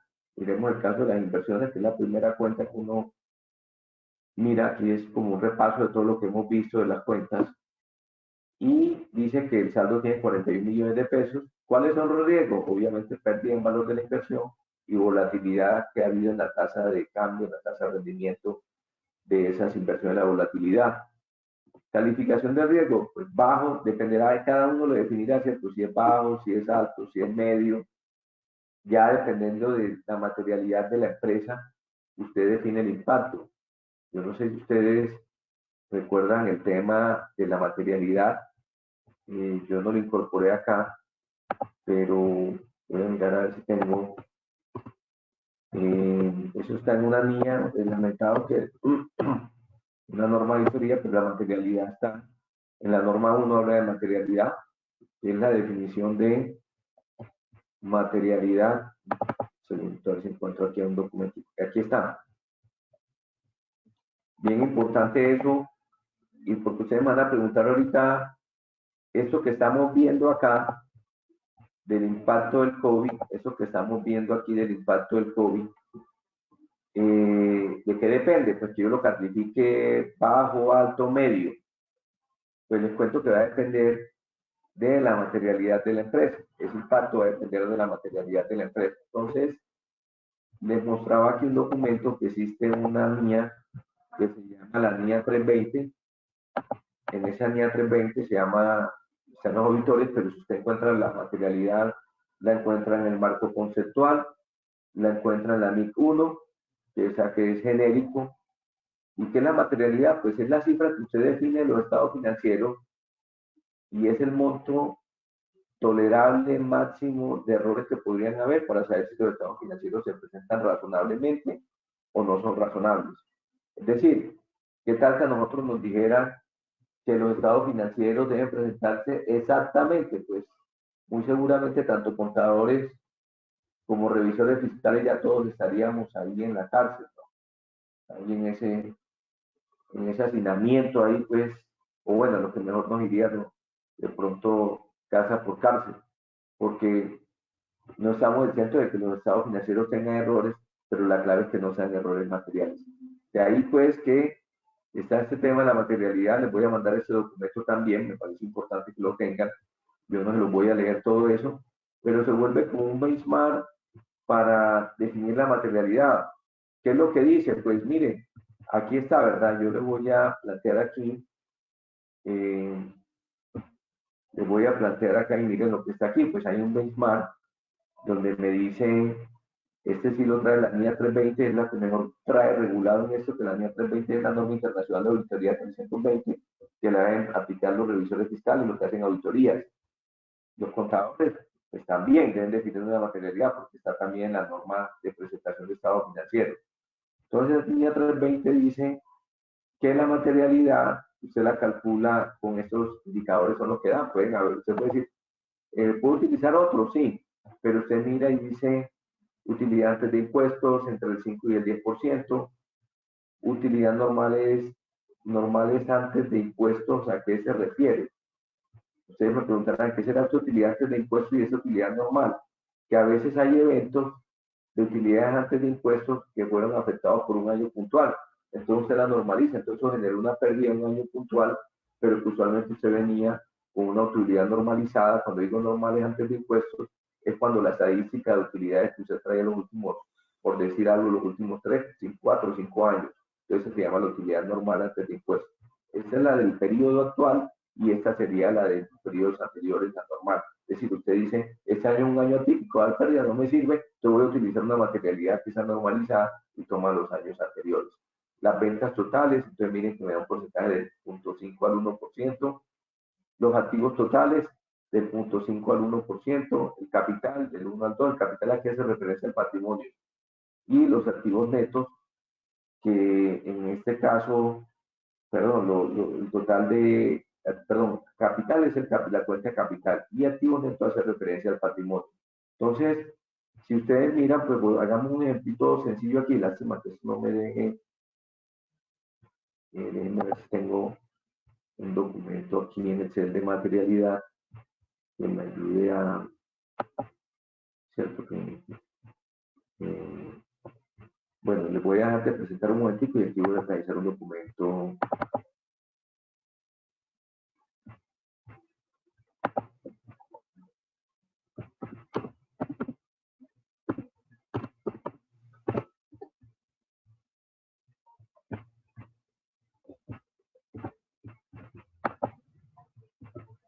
De un momentico, si voy a realizar un documento aquí que encontré para mostrárselo, ¿sí?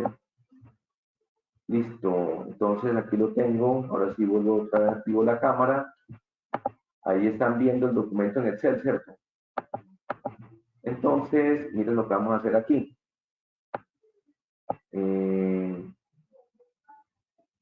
Vamos a hacer aquí el siguiente documento, ¿verdad? Entonces, aquí está. Estos son como los componentes que yo seleccioné. Ahorita me voy a ir acá y simplemente yo coloco aquí utilidad antes de impuestos. Entonces vamos a colocar que su utilidad antes de impuestos sea de 1.000.000. O sí, de 1.000.000, exacto, o de 100.000. Voy a colocar aquí cualquier cifra, 400.000. ¿Sí? Capital de trabajo voy a colocar 200.000. 300.000. El activo le voy a colocar aquí, el total de activo voy a colocar 900. Y el patrimonio voy a colocar 600. Entonces usted llena las cifras de materialidad. Si ustedes miraron, hay unos rangos, ustedes pueden irse por el rango mínimo o el rango máximo. El mínimo o máximo. Está dando allá aquí están todos los rangos que veíamos por allá, ¿cierto? Con esa norma. Capital de trabajo, activo, patrimonio, ahí están los rangos. Y simplemente usted ya define cuál es su materialidad. Usualmente las compañías que dan utilidades, la materialidad que utilizan, ahora viene, les voy a hablar del componente, ahora, si usted define el rango mínimo, el máximo, ya eso es criterio suyo, ya eso es criterio suyo. Y hay algo que se llama el alcance de ajustes. ¿Qué es el alcance de ajuste? Claro, la materialidad es para todos los estados financieros, pero este alcance de ajuste usted lo define en el 10%, es decir, usted dice, bueno, yo tengo la materialidad, pero mi estado financiero es para la totalidad de mi estado financiero. Y entonces en mi estado financiero yo tengo cuentas de bancos, tengo cuentas por cobrar, tengo inventarios, tengo pasivos, tengo activos, fijos, etcétera, etcétera, etcétera. Entonces usted define simplemente para mirar ya esa habilidad de cuenta, define también un 10%, un 20%. Aquí en este caso se definió como alcance de ajuste el 10%. Y simplemente usted ya define su criterio, que ya así, ya que usted está dentro del rango, usted mirará. Ahora, ¿qué es lo importante? Que, por ejemplo, la utilidad antes de impuestos, usted defina el rango que sea, pues, si usted tiene aquí una contabilidad que está dando pérdidas, si usted este año aquí tiene 150.000 de pérdidas, pues no le servirá la utilidad antes de impuestos, a menos que la normalice. Entonces no le sirve porque está dando pérdidas, ¿cierto? Entonces esa no sirve. O una compañía que la utilidad no sea importante para toma de decisiones. Algún ejemplo, la GESAL. la GESAL, el excedente no es importante porque su interés no es generar utilidad, entonces no es conveniente. ¿Para quién es importante eso? Una empresa que cotiza en bolsa o una empresa que el dueño sí, la utilidad sea importante.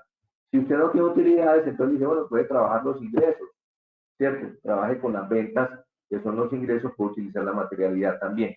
Si usted de pronto los ingresos son mínimos o no le da, pues trabaje con el capital de trabajo. Si no tiene el capital de trabajo no es significativo, pues por lo menos una empresa lo que sí tiene es activo y patrimonio, pues si así no tenga deuda, pero sí tiene activo y patrimonio, entonces puede utilizar el activo y patrimonio. Vuelvo y le reitero, ya usted escogerá el que más le considera apropiado, eso es un tema de juicio, el criterio individual de cada uno, y aquí están los porcentajes máximos y mínimos para determinar la materialidad. Entonces, en ese orden de ideas, vuelvo nuevamente, ahí me sale un poquito, pero me parece importante, porque ustedes van a decir entonces, ¿mi impacto qué será? Entonces, usted puede trabajar con la materialidad que le haya dicho y el alcance de ajuste ya que usted haya determinado, ¿verdad? Ya le baja y dice, bueno, yo lo hago por el 10%, por el 15%, el valor de la materialidad que le haya dado.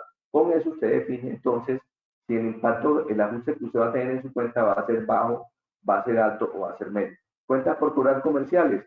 Aquí están todos los indicios de deterioro que habíamos hablado, todos los indicios de deterioro que habíamos conversado, que la pérdida de la capacidad de los clientes, que solicitudes de renegociación de deudas, que clientes debieron cesar operaciones. Aquí están todos los riesgos.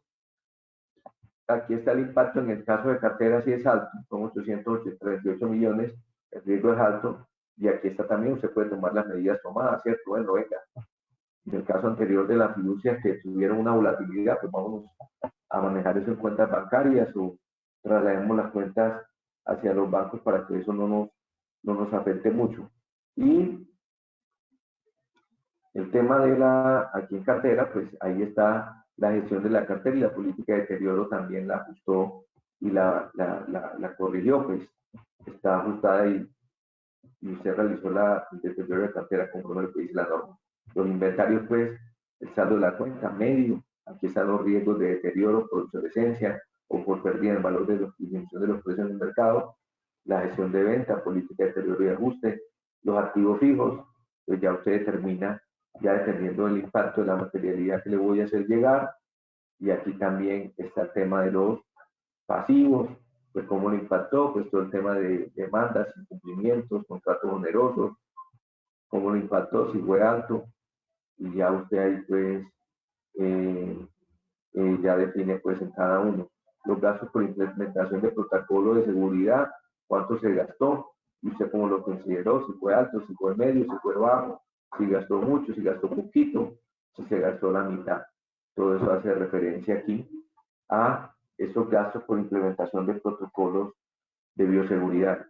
Y el tema de negocio en marcha, pues ya usted dirá ahí cómo le impactó en el sentido si se apoyó a la ley 1116, si está renegociando con los proveedores, si están renegociando con los acreedores y eso es lo que básicamente aquí le van a, aquí son modelos, ¿no? Se puede ya, vuelvo y les digo, primero como una introducción de los decretos del gobierno, el tema de los beneficios, lo que usted utilizó y cómo lo impactó en las cuentas de los estados financieros. Si usted no le impactó nada, seguramente va a ser una de las preguntas, pues simplemente diga aquí, deja una notita que no le impactó y si tomó algún beneficio, no tomó nada, deja la nota hasta aquí. Pero la recomendación, lo que están sugiriendo, es que en los estados financieros de ese año debe haber una nota COVID. Debe haber una nota COVID. Muy bien. Vamos ya a ir finalizando. Les había compartido entonces, ahorita voy a tratar de terminar por ahí faltando un cuarto, porque muy seguramente van a haber preguntas. Por ahí faltando un cuarto, a las 9:45, dar por terminada como la temática, si hay preguntas relacionadas con esto, con todo lo que hemos visto hasta hoy, entonces las van haciendo ahí en el chat y para que las resolvamos, o si hay inquietudes, pues vamos resolviéndolas. Entonces, vamos con el último tema que quería compartirles y este sí es un cambio nuevo que le aplica y es la CIMIC 23. Se llama incertidumbre frente a los tratamientos de impuesto a las ganancias. La incertidumbre frente a los tratamientos de impuestos a las ganancias. Esta CINIP 23, ¿qué trajo? Esta CINIP 23 lo que trajo es, primero que aplica para las plenas. No obstante, para pymes también se puede aplicar, porque allá en la pyme hay algo que en el marco conceptual, incluyendo pues específicamente instrumentos financieros, particularmente en la sección 11 dice que se puede aplicar para instrumentos financieros las plenas, pero hay un tema jerárquico de normas, y en ese tema jerárquico de normas establece y dice que cuando yo hay un tratamiento que no lo considera una sección de pymes, yo podría hacer uso de una norma superior, en este caso la norma superior sería la de plenas. Pero ¿qué debo hacer? Debo indicarlo así en los estados financieros. Se debe indicar, se debe así expresar en los estados financieros esa situación. Muy bien, lo que trata esta norma me parece buena, y lo que quiso es incertidumbre sobre el tratamiento de las ganancias, y habla básicamente, esta norma dice que aplica a partir del 1 de enero del 2020, o sea, para este año. También nos dice que lo que tiene está muy relacionada tanto con el impuesto a la renta como el impuesto diferido, y ya les voy a explicar en esencia qué situaciones tienen que ver con el impuesto diferido, sobre todo con lo que son activos por impuestos diferidos. Les voy a colocar el ejemplo que está aquí abajo, y dice que es que revise sobre todo las bases fiscales cuando, y aquí hay el ejemplo típico que coloca, aquí esas incertidumbres, ahí están, y hace referencia a las bases fiscales, pérdidas fiscales no utilizadas. Es decir, cuando tengo pérdidas fiscales, imagínense que usted tenga una pérdida fiscal que no había utilizado y que usted esperaba que ese año 2020 fuera muy bueno para compensar esa pérdida fiscal, y que ya este era el último año, ya se le acababan los 12 años que tenía la reforma tributaria, y que este era el último año. Y pongas un poco el antecedente de una de las cosas, pues de las tantas cosas, de las varias cosas, no tantas, de las varias cosas que trae esta norma, es que usted diga, bueno, yo tengo una pérdida fiscal ahí, yo había reconocido un impuesto, tenía una pérdida fiscal de 1.000 millones de pesos, y para este año, como la tasa es de 32, había reconocido un impuesto diferido activo ahí de 320 millones, pero ya sea el último año, es decir, ya este es el último año, y entonces, al ser el último año, pues al ser el último año, pues o lo tomo o ya lo pierdo del todo. Entonces, los 320 millones usted había reconocido una cuenta como un activo por impuesto diferido que se asimila a una cuenta por cobrar, y la expectativa era que usted iba a generar utilidad de ese año, pero con la pandemia se le tocó cerrar ahí, y apenas está abriendo. Hágase cuenta que usted era una empresa de turismo, un hotel, o una empresa de agencia de viajes, una de turismo, o usted tenía una sala de cines, usted tenía un Procinal o alguna de esas salas de cine, Cine Colombia, y entonces no, ya apenas se están reactivando, entonces uy, no, ya no voy a recuperar ya no tengo forma de cómo recuperar ese activo por impuesto diferido. Entonces, a eso hace referencia esto, a eso hace referencia. Ahí hay una incertidumbre, y frente a esa incertidumbre, vamos a ver qué es lo que nos dice esta norma que deberíamos aplicar.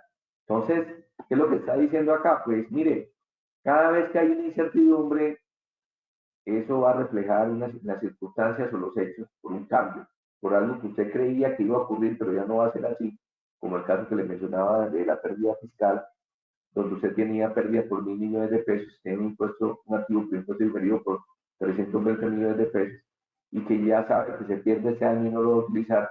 Entonces, eso significa que eso nos afecta y está soportado, una interpretación está soportando una norma. Y aquí la norma es la norma 8 de políticas contables, cambios en estimaciones y errores. Aquí sería, de alguna forma, el hecho nuevo no sería un error, sino que es un cambio en una política contable, porque hubo una incertidumbre que le va a tocar implicar, en este caso, un cambio de una política contable. Usted había decidido reconocer el impuesto diferido, el activo por impuesto diferido por esas pérdidas fiscales por 320 millones. Ahora, con esta situación, le va a tocar reconocerlo en PIG. Y lo otro es hechos posteriores también, ¿verdad?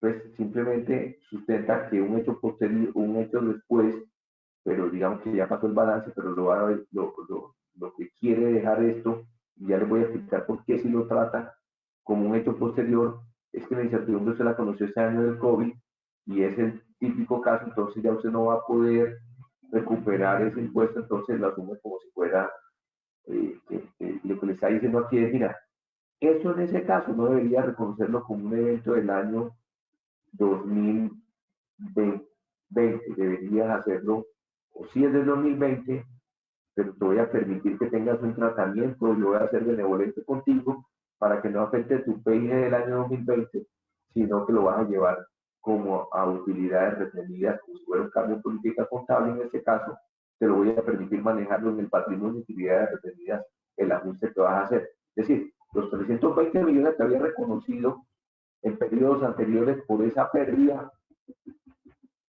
perdón, por esa pérdida fiscal que te generó un activo por impuesto diferido y reconociste un ingreso por 320 millones, en este caso te voy a permitir que no me lleves ese ajuste por esa incertidumbre y por ese cambio que se generó en ese año 2020 contra el PIB, sino que me lo lleves al patrimonio de utilidades retenidas.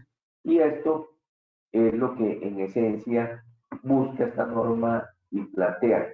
Bueno, aquí hay, esa es la teoría que trae el problema que se genera la norma, y usted va a decir, les recomiendo pues que haga esta lista de chequeo y usted diga ya si le aplica o no le aplica, ¿cierto? Aquí está pues como si le aplica o no le aplica. Yo me voy a ir a 4 casos prácticos o 4 ejemplos, ya se nos está agotando el tiempo para que hagamos el espacio de las preguntas.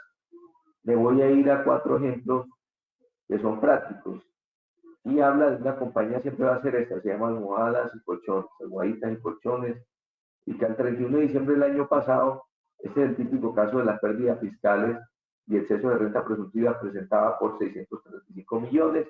Esta compañía reconoció y contabilizó un impuesto diferido activo, o sea, ya en el balance tiene 190 millones, 190 millones 500 mil pesos de impuesto diferido, lo que está compartiendo ahora, y aquí está.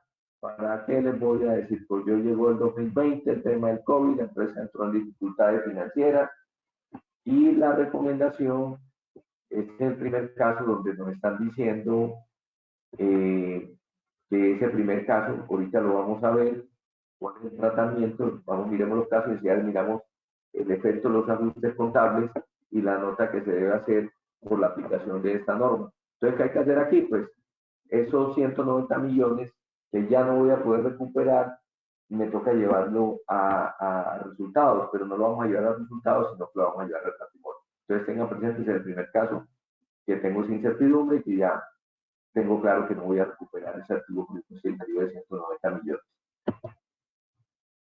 Vamos a este segundo caso, que es en la misma compañía, pero este segundo caso, ¿qué pasó? Cuando presentó la declaración de renta, la provisión del impuesto de renta, y cuando presentó la declaración se tomó un gasto deducible de una demanda laboral. Ustedes saben que en las provisiones, en este caso, para efectos fiscales no son deducibles, sino cuando realmente se realizan, ¿cierto? Y ese cogió esa provisión contable, que no era fiscal, la tomó fiscal y se tomó una deducción de esos 90 millones que a la tasa de impuestos, el beneficio que tomó fue de 29 millones 700 mil. Entonces él sabía ya que tenía ese pecado, muy seguramente le llegó la DIAN allá y dijo, tengo revisión, van a decir que esto no me lo había podido tomar y la DIAN me lo va a cuestionar, la DIAN me lo va a glosar, la DIAN va a rechazarme esta provisión. Entonces, eso se llama incertidumbre, ¿cierto? Por haber tomado algo que no debió haber tomado. Ahí es el artículo 64, donde dice que este gasto será solo deducible cuando surja la obligación del despojo. Muy bien. Vamos con otro caso. Enseguida resolvemos contablemente cada caso. Este otro caso es la misma compañía, pero que al 31 de diciembre del 2019 registra un saldo a favor en renta por 430 millones. Entonces, allá como este año salió el procedimiento abreviado, usted pidió esa devolución del saldo a favor de 430 millones de pesos en su declaración de renta. No obstante, cuando vino la devolución, allá cogió el funcionario de la TEN y dijo, mira, tienes 102 millones de pesos ahí de gastos que no cumplen relación de causalidad y necesidad ni proporcionalidad, de acuerdo con lo establecido en el artículo 107. Usted allá dijo, no, pero sí se puede, no sé qué. Y pelear con la DIAN, eso es como pelear con una pared.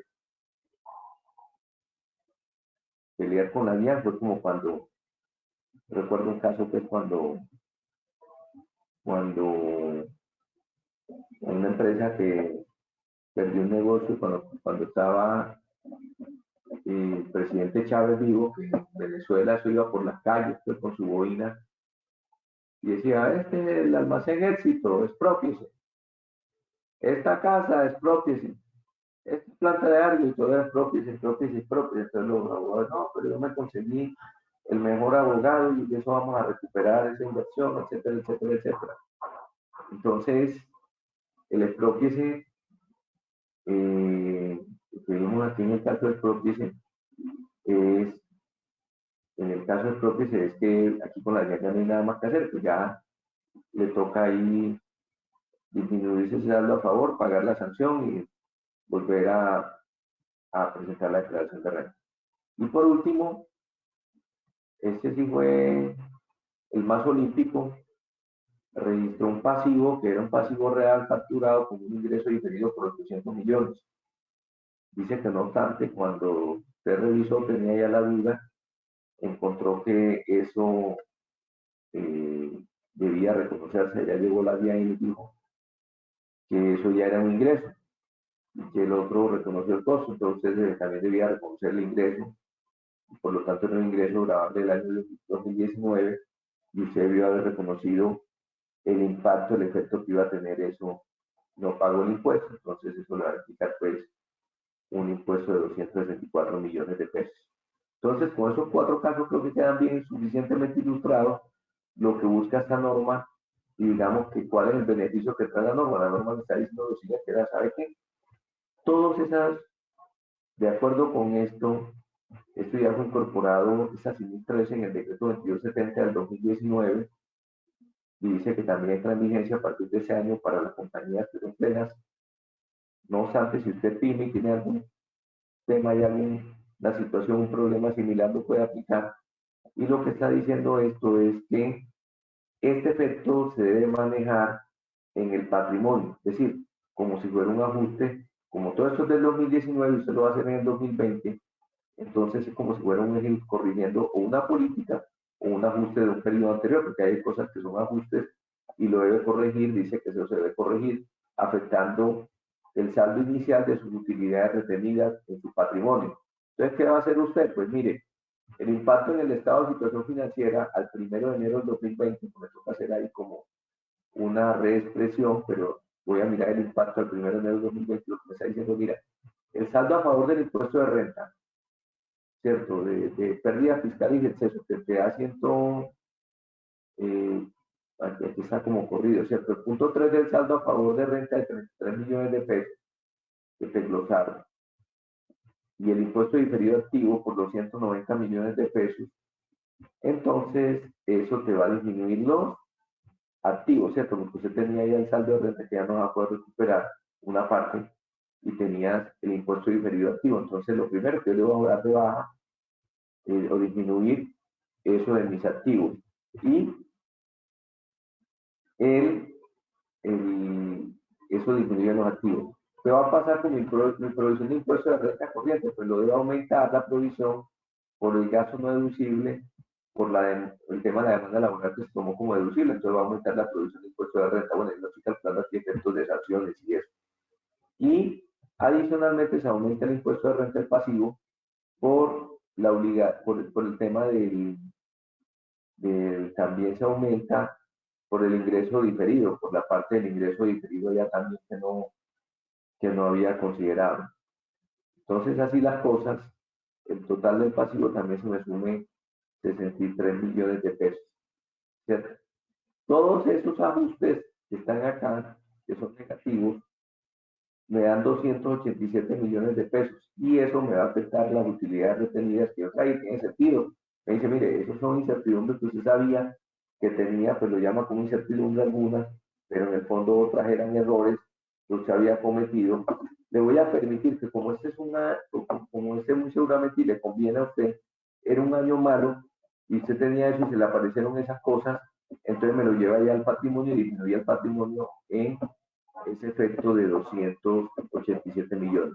El efecto del total del pasivo y el patrimonio me da 224 millones de pesos, o me da el efecto de la disminución de pasivo más patrimonio de los 224 millones de pesos.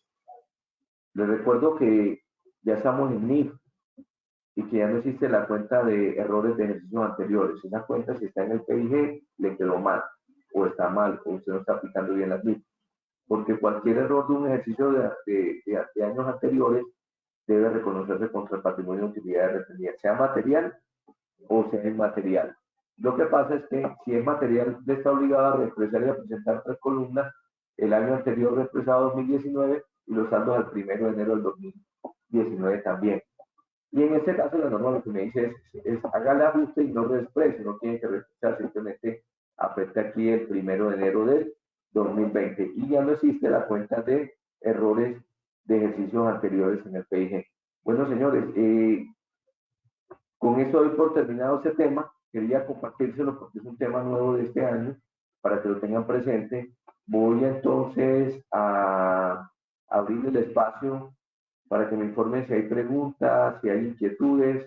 Ustedes, por favor, me lo hacen saber. Muy bien, doctor Raúl, muchísimas gracias por compartir su conocimiento alrededor de todo este tema. Hay un par de inquietudes que incluso no sé si sean similares, igual se las voy a formular. Dice Diana Cristina Sepúlveda, ¿estas provisiones ciertas son deducibles de renta o solo cuando se realice el cobro real? Y a la par, dice Juan Flores, en cuanto a provisiones, si se tiene la probabilidad alta del 50% o más de producirse, el gasto se reconoce y también es deducible de renta. Son parecidas las preguntas, pero entonces aclaro, la primera es de provisiones ciertas. Ahí lo acabamos de mirar ahorita, el artículo 64 me habla de que para efectos de provisiones, sí, se supone que si está la provisión que tiene, la provisión tiene una característica de, ¿cuál es la diferencia de una cuenta por pagar, llamemos la palabra real, efectiva, a una provisión? Que la cuenta por pagar, pues se considera que ya es cierta, que generalmente se reconoce cuando recibo recibo el bien o prestación de servicio y ya tengo una fecha cierta en que la debo pagar. El tema de la provisión, la norma dice que las provisiones son estimados, que es un estimado fiable, es decir, la mejor fiabilidad de la estimación que yo creo que voy a pagar, y generalmente para efectos fiscales usualmente no, como lo vimos ahorita aquí en el artículo 64, no son deducibles sino cuando efectivamente se vuelven. ¿Y por qué hablo de esto?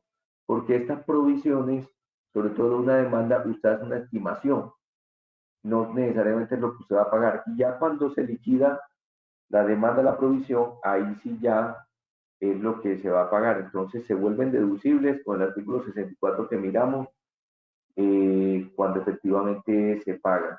Eso es lo que dice la norma. Ahora mencionó algo importante.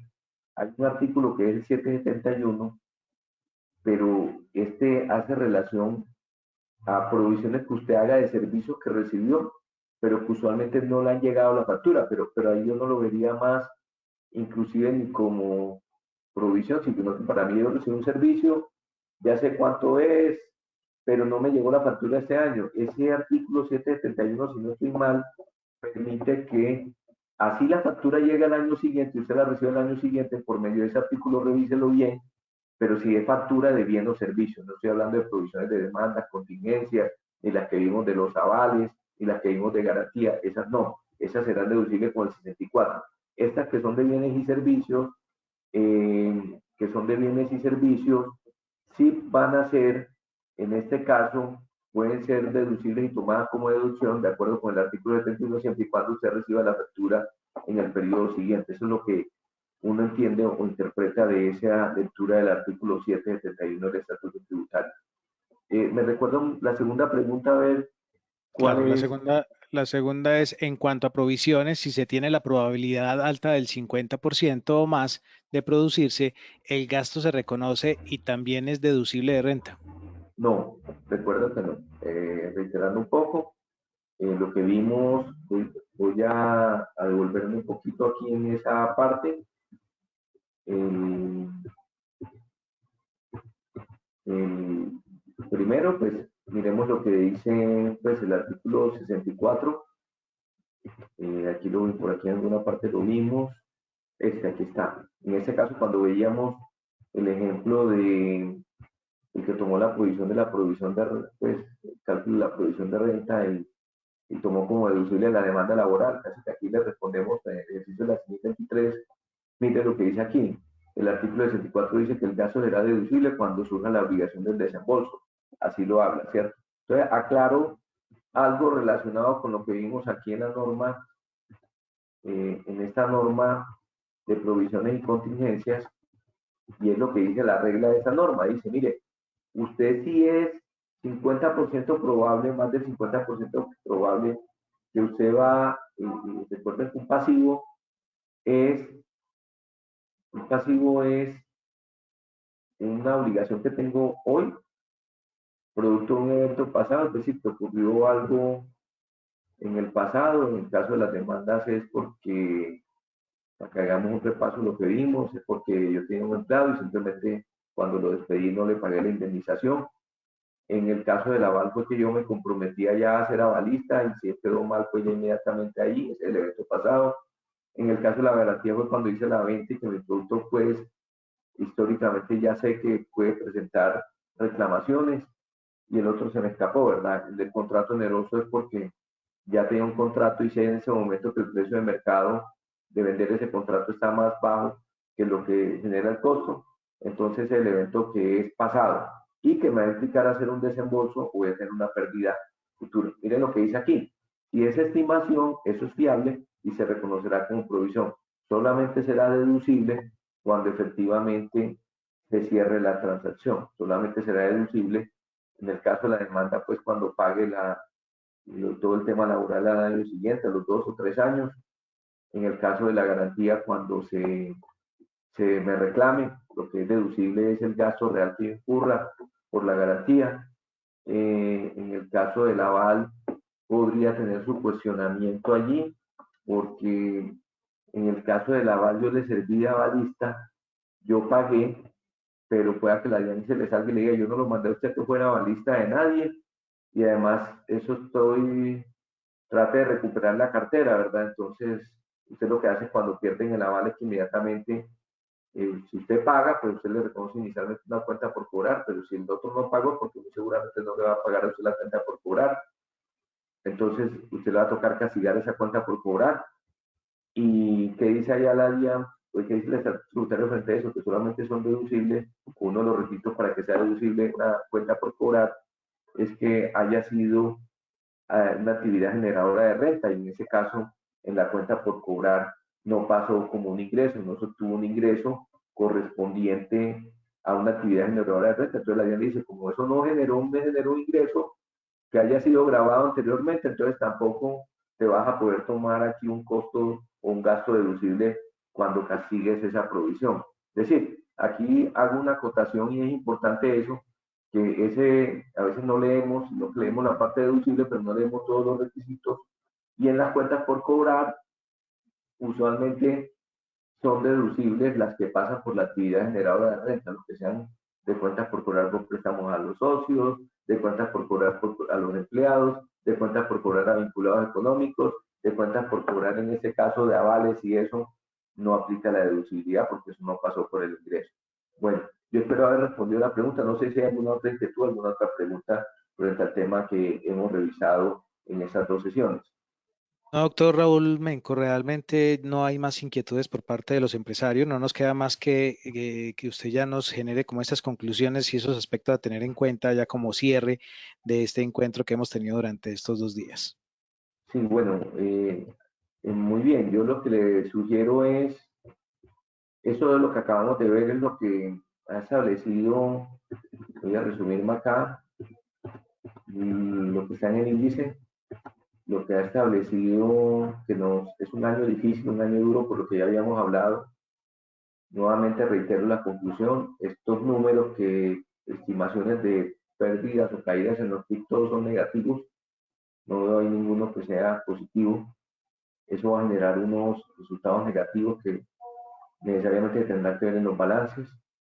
Yo sé que ustedes como contadores, los revisores fiscales, esto es lo que dicen las normas fundamentales que debemos tener en cuenta, que hemos hecho todo el recorrido en los activos, las inversiones, los deterioros, los inventarios.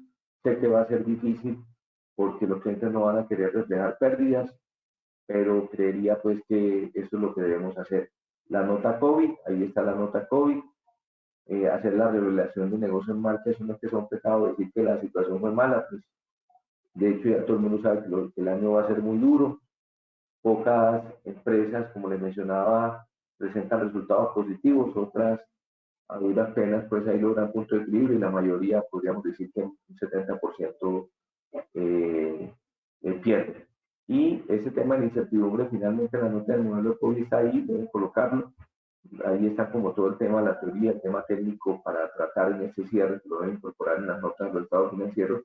Y me parece muy bueno esta CINIP 23 frente a poder ajustar temas y pérdidas para no andar más las pérdidas, sino que podría llevar a esa incertidumbre que tenga de los temas que ya vimos, se pueden manejar dentro del patrimonio. No me resta más sino que agradecerles a todos ustedes la participación en este seminario, el interés de la Cámara, convenio con la firma Aure, es de cada vez de el desarrollo de la profesión contable, de apoyarlos a ustedes como eh, empresarios en la parte contable, en la parte financiera y indicarles qué es la normativa que hay o no que hay. Seguiremos en ese proceso, en convenio con la Cámara de Comercio. Agradecerles que aprovechen eso, ya les hago llegar las memorias con ejercicio de la mía de materialidad y un feliz día para todos y muchas gracias a la Cámara de Comercio también. Muchas gracias a usted, doctor Raúl Alberto Menco, por acompañarnos en estas 2 sesiones. A ustedes, señores empresarios, invitarles para que en las horas de la tarde accedan a nuestro sitio web en la opción de centro de conocimiento. Ahí van a encontrar la opción memorias y ahí van a poder encontrar entonces las memorias a las que hace referencia el doctor Raúl.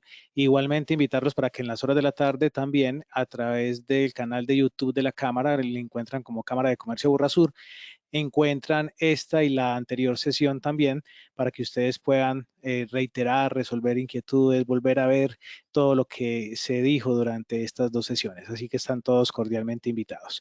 No nos queda más que agradecerles y invitarlos para que nos acompañen en próximos eventos y que atiendan formalmente cada una de las invitaciones que la Cámara les hace a ustedes. Un feliz resto de día para todos. Que estén muy bien.